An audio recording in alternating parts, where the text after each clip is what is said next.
I'm buying the cheapest Volkswagen R32 I could find. So I saw this 2008 R32 on Facebook that somebody posted for $3,000. So $3,000 is a crazy deal for any R32 that runs and drives. Now obviously for $3,000 there's probably a lot of things wrong with this car. But regardless of that, I still flew to Florida and we're gonna see if we can drive this thing home. So we're about 20 minutes away from going to get this car. If you don't remember, Jamie is the guy whose shop we swapped the Scirocco at. He owns multiple shops now in Florida. He was kind enough to do that in the past. He picked us up from the airport and is doing this with us all over again. I am getting paid for this, right? Absolutely not. Oh yeah, is it red? Yep. There you go. Oh, there she is. There she is.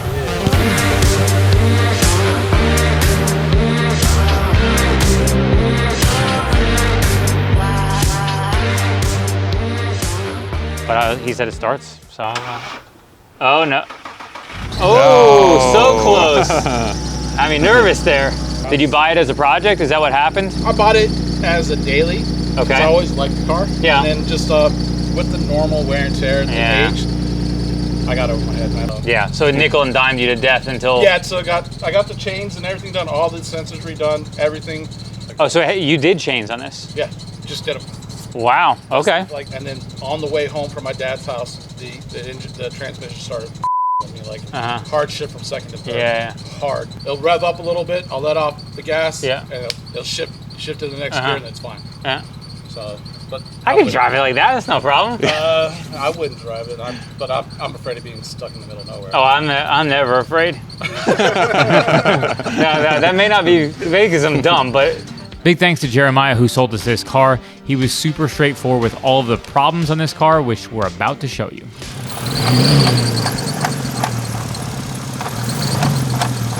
Oh, that's in the trans. Almost sounds like bearings are failing inside of the trans. It's like something causing something to jump around. Oh, I heard that. Is there no reverse? No? That's how I got it in. There you go. There you go. Here. Hey. It takes a second. Yeah, it just takes a minute. Here's the deal, this car runs. Well, I knew that coming down here, this car runs. So, 201,000 miles, it's very low on gas. So, as you can hear, the inside, the engine squeals quite a bit. That's, you know, a thing. We do have a bumper too, the original bumper for this car. Of course it has holes in it. They can always have holes in them. If you don't know, these grills are mighty expensive. So, unfortunately, he painted it. So we'll have to probably do something different with that. Maybe we'll have to paint it black or something. Okay, interior's in pretty good shape for 200,000 miles. So you can see a little bit of like nicks on the leather and that type of stuff, no big deal. All that's still there, that's cool. Interior, sturdy, old, but not really like ripped apart or anything. So that's like a good detail, probably can bring most of this back. Good for a Mark V. We're going back to Jamie's shop to actually properly look over this car, get it up on lifts, all that good stuff. We did hear some transmission noise while we were looking over the car, while we was pulling it out. It's a little concerning. We are gonna go to a gas station, fill this thing up with gas, and assess kind of the drivability of it right now to make sure we can even get it back to his shop in the first place. It's a lot concerning, not a little. It was a pretty, it was a pretty scary noise. It was like,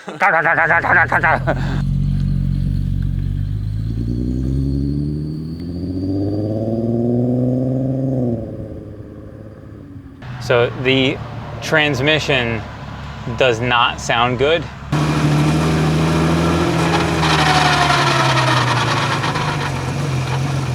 When you decelerate into gear, it's like, it needs a rack. Air conditioning doesn't work. I got something in my throat.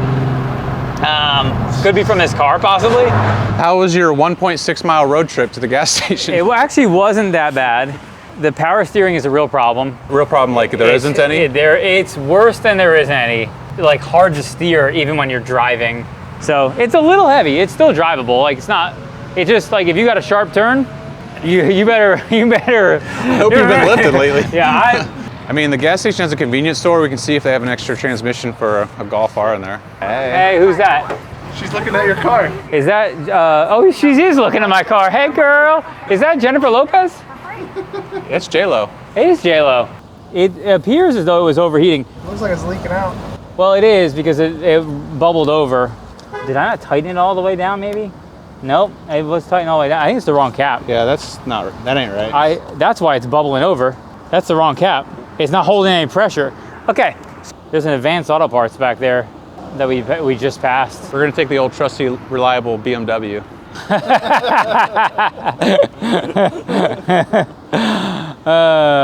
This is, we're off to a good start here. Starting? No. Gonna get comfortable.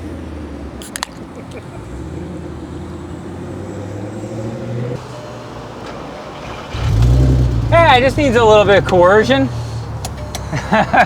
No big deal. Can't wait to drive this home. Can't wait to drive this 500 miles. Wow. Right now we're going to the parts store. This is trip number 1. We're just gonna keep a counter now. Since the coolant cap is an issue, we know that's a problem. But they've had this entire car ripped apart because they did chains on it, trans out, basically the whole car's been apart. If this is any indication of what's to come, Anything's about to happen. anything's possible, and we're in for a real treat. I've asked Jamie to show me the power of this diesel. I know it's like super uprated, super turbos fly. Don't be too impressed. Look behind you. Oh my God. Oh my God. So we went to the parts store while we were there. They didn't have a coolant cap, so I decided, somebody come get it. Circle K. We're done. Oh yeah, so that was just a joke. We actually found a cap. They had it first place we went to. Either, let's find out If it's the bottle of the if it's the bottle of the cap. Ah, It locked in, nice. so bam, fixed it. Problem number 1 solved. How far is your shop from here? A long time. It's about 2 hours driving. 2 hours driving my car. It's about 18 days driving this car. Is that distilled water? This is, yeah, we put this, got it straight from the distillery. That's what it says, distilled. Pro tip, cold water in there helps with performance. Yeah. Cold water helps keep the engine cool. That's how cold water works. That's how it works. Okay, is the cap on? Cap's on, ready to go, fire up. It's a hot mess under there. Wires and everywhere. Nice. We have no air conditioning. We have actually no air flow, which is kind of strange. And it's pouring down rain, so we can barely open the windows. It's raining pretty good right now. On occasion, I get a large pour of water that comes down here right under my leg. We can't not have the window up because the windows will fog up immediately. And we have no air conditioning and no blower motor at all. It's like, it just, nothing. All the way on, nothing. All the way off, nothing.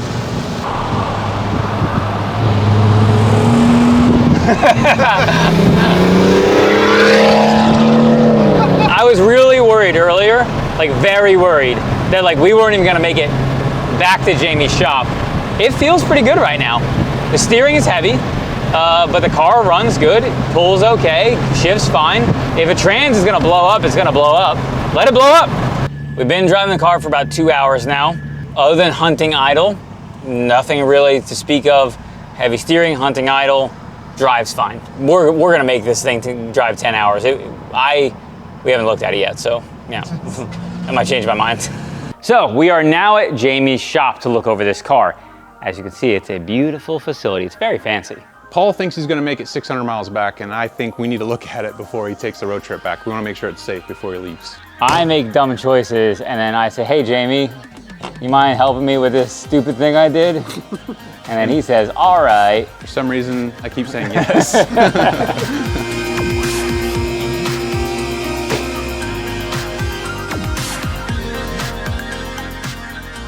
Oh boy. Oh, it's got a hand. Oh, she's got a shield. Oh, look at this. Oh, what's You're going living on dangerously here? here, look. What's going on You got here? tie rods? Oh, that tie rod's, it's not, the nut's not The even. nut's not tight at all. It's a finger tight. It's finger tight. That's what they call that. They broke the CV boot, so they tied it with hay to make sure that it wouldn't fall all the way off. This is the wires for the headlight range, this headlight level sensor right here. So that's not working. This shield has to come off so we can see something. Right here, the serpentine belt, you can see it should be across the entire thing, but it's not.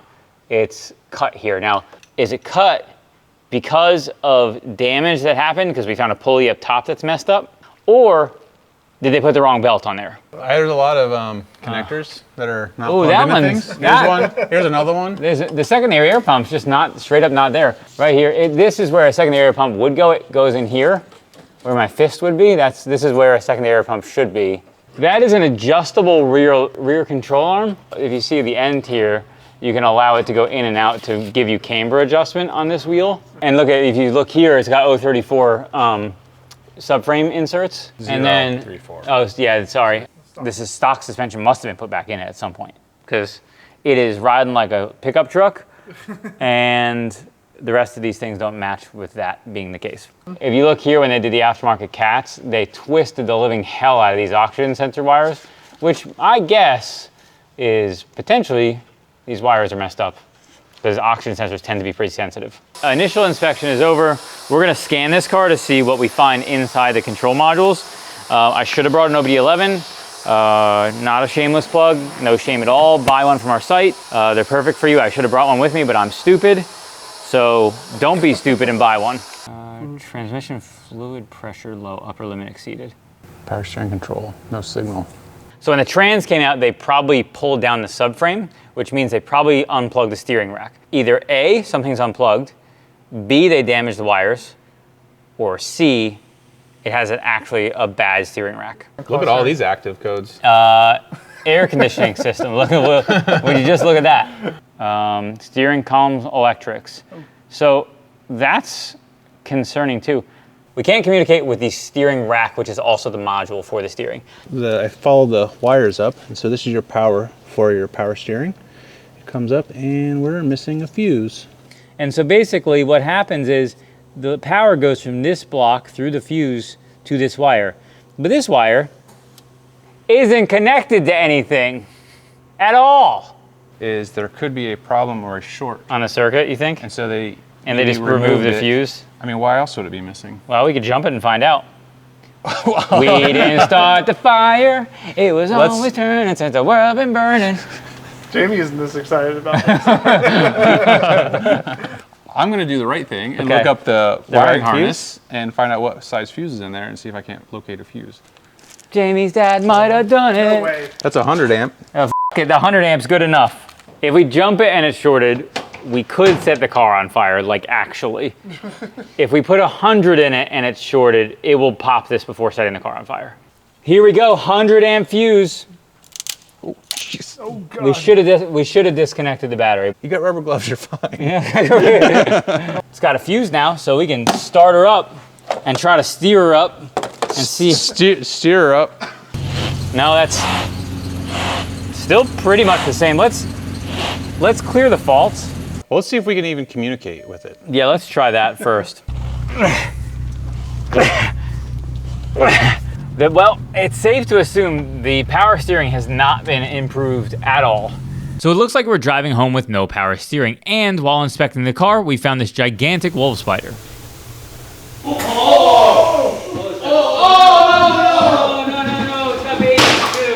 So what happened is they found a gigantic wolf spider with babies covering it, and in their infinite wisdom of shaking it to try to make it move, they chased it into the car like a bunch of idiots. Now we got a giant spider crawling around inside of our car.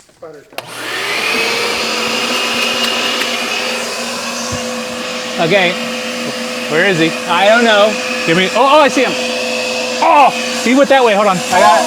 Oh! Right here, right here. Oh, come on! Oh, I got him. Oh, he's strong. He's gonna crawl back out. He's in there. He's gonna crawl back out. I wouldn't turn that thing off. I'm gonna burn it. I didn't like anything of what just happened. I hated all of it. So I think it's in that hose. Oh, something just fell out. Oh, I heard something. If I get hit in the face with a spider because it flies out of the hose, I'm gonna be real upset. As soon as I saw it had babies, I was like, oh no, this was a terrible mistake. She's ready for her maiden voyage to North Carolina. What have we done today? Spider delete. We started by removing a spider and its children. and it's demon spawn. We removed them from this earth. Managed to do it without burning down this fancy shop. Thank you for that. You're welcome. Probably didn't fix a single thing on this car. Yeah, I don't. We identified a variety of items, but I don't know that we fixed anything. I did tighten the tie rod. Oh. High five. We did it. Is it gonna make it home? I only live a few miles from here. I'm gonna make it home. It would make it to his home.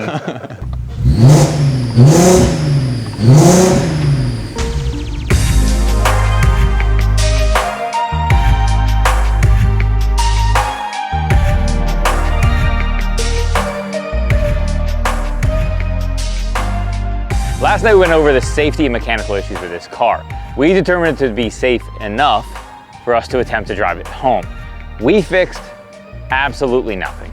It would be no different if we just pulled it out of that guy's barn and drove it straight home from there without ever having looked at it. Now that the car is mostly cleaned off from all the rain we drove through, let's take a look at the outside. The headlights are aftermarket and absolutely awful. The front bumper is a Jetta front bumper and the wrong color. The mirrors were painted at one point and that's peeling off. The clear coat on the roof and basically everywhere else is peeling and peeling, and here and here and here. This taillight's cracked right here. They probably had a tough time one time getting in the fuel door, getting it unlocked, so instead they just snapped off the tab so that it can never lock again. This hole is drilled for the twisty guides that people use to loop a bumper on. As you can see, it's on the R32 bumper, which luckily we have. These wheels are Ray's engineering, and in my opinion, I don't love the aesthetic. The fit is not great, and they are in pretty rough shape. Inside the car here, we can see this is kind of coming away here, and this entire paint is destroyed all along here. I don't know what happened with this situation. The leather's pulling away a little bit there, which I think we might be able to re-adhere, but more importantly,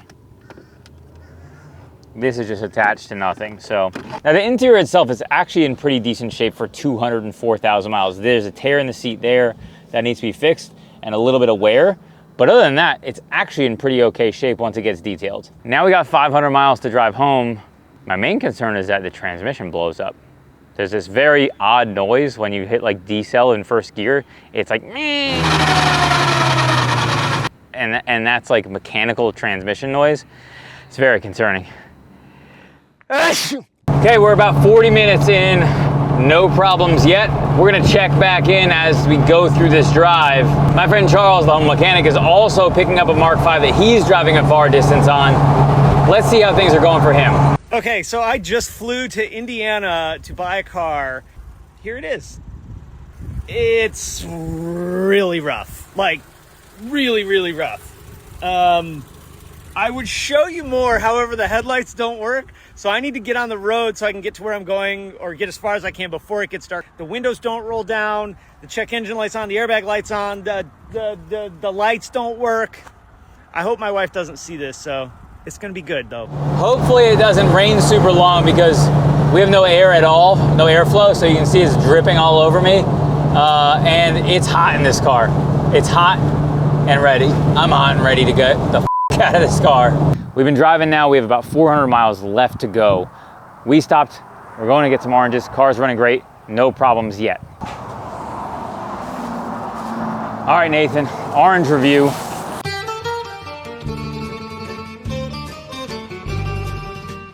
Roadside oranges in Florida. Honey, what are these? Honeysuckle oranges. They're supposedly these amazing oranges. We're gonna try it and rate it. It's out of season apparently, but I'm still looking for the best one so we can kind of give it the best possible shot. Supposedly, these oranges are amazing. Never had one.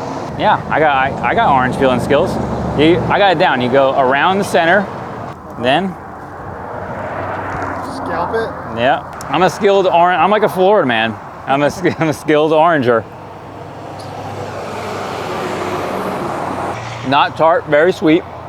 You know, every piece you get, it's always a little different, you know? One orange, everyone knows the rules. I'm gonna say it's an 8.5 orange. That's a score. Let's stop around and get back on the road.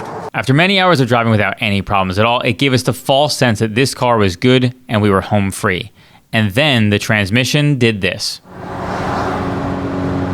I guess we could always drive home 40 miles an hour. What you're looking at is the car locked in second gear on the highway, which, as you can see, is a major issue because the car can't go faster than about 40 miles an hour. Oh. Yeah, we're smoking a little from our high RPM situation. I think that's from the cats. Could be. All right, so we just had an issue where the PRNDS lights were flashing and the transmission slipped and went and that was a problem. That was scary. So we pulled over and I think we're back on the road for now. 12 seconds later. We're currently 3 hours from home. The PRNDS stuff started flashing. It clutch slipped. It seems to be shifting pretty crazy now. So it does appear to be getting worse. I'm letting it cool off for a minute. And then we're gonna probably get back on the road. Why are you so sad? For the first time, I'm now wondering if we're actually going to make it home. So there's that. It's not puking fluid or anything, so that's a good sign. There seems to be, it's getting stuck. It's driving. The PRNDS is flashing, but it's driving. The question that I have right now is it going to get out of gear? It's not getting out of second right now. Okay. So put it in manual. Let's see if that does anything. Okay.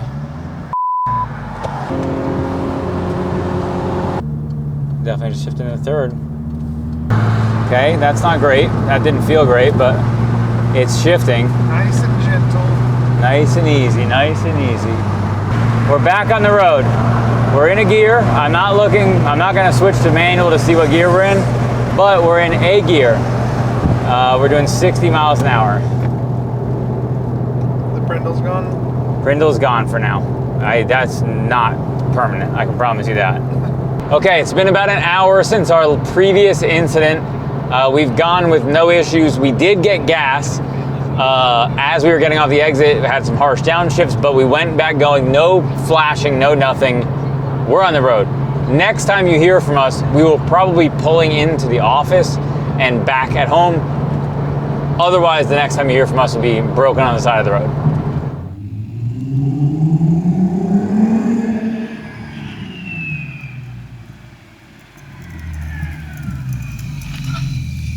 Okay, we did it. All the way, Florida to North Carolina, 600, 500 something miles. In the last 30 minutes, it went into limp mode 3 times and almost killed me on the highway, but I did it. Don't worry, we will have more content coming on this car, rehabbing this disaster.